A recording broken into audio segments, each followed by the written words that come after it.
Isang magandang balita naman para sa bansa, tinanggal na po sa endangered list ng World Heritage Committee ang Rice Terraces sa Ifugao o yung nanganganib na mawala sa listahan ng heritage sites ng UNESCO.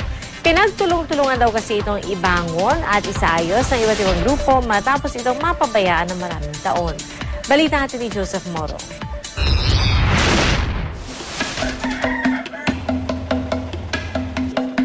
Gininto ang hagdan patungong langit kung ituring ang Rice Terraces sa Ifugao. 2,000 taon na ang tanda nito. Tunay ngang pamana ng ating mga ninuno. Noong 1995, kinilala ito bilang isang World Heritage Site ng United Nations Educational, Scientific and Cultural Organization o UNESCO. Pero simula noong taong 2001, inilagay ng UNESCO ang Rice Terraces sa listahan ng mga nanganganib na heritage sites kasama ang 36 na iba pa sa buong mundo.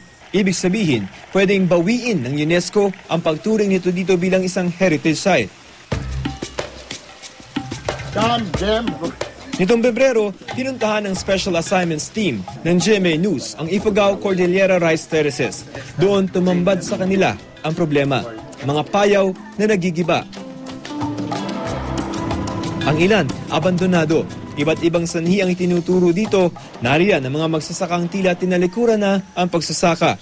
Mga bagyo, maski mga kuhol at mga bulate na bumabakbak sa mga pilapil.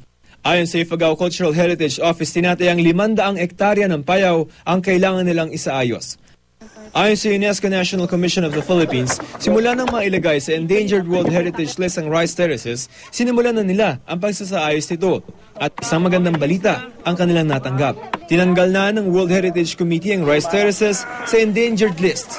Na-restore na raw kasi ang di bababa sa 50% ng mga guhong payaw at naayos ng rehabilitasyon ng sistema ng irigasyon.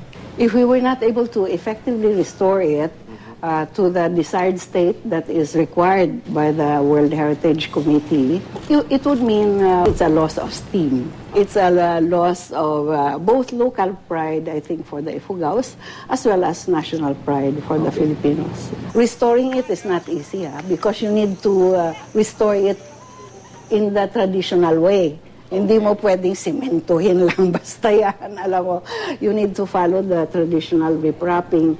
Pero hindi pa rin daw nawawala ang mga hamon. Kabilang na dyan ang gawing magkakabagay ang iba't ibang polisiya ng mga sangay ng pamahalaan ukol sa Rice Terraces. That is really part of part of the achievement of the past. The goal is to maintain it and keep it a living cultural heritage. You know, not only for ourselves but for the world, because it really is very unique. Ang ipinamana sa atin ang siyang ipamamana naman natin sa susunod na henerasyon.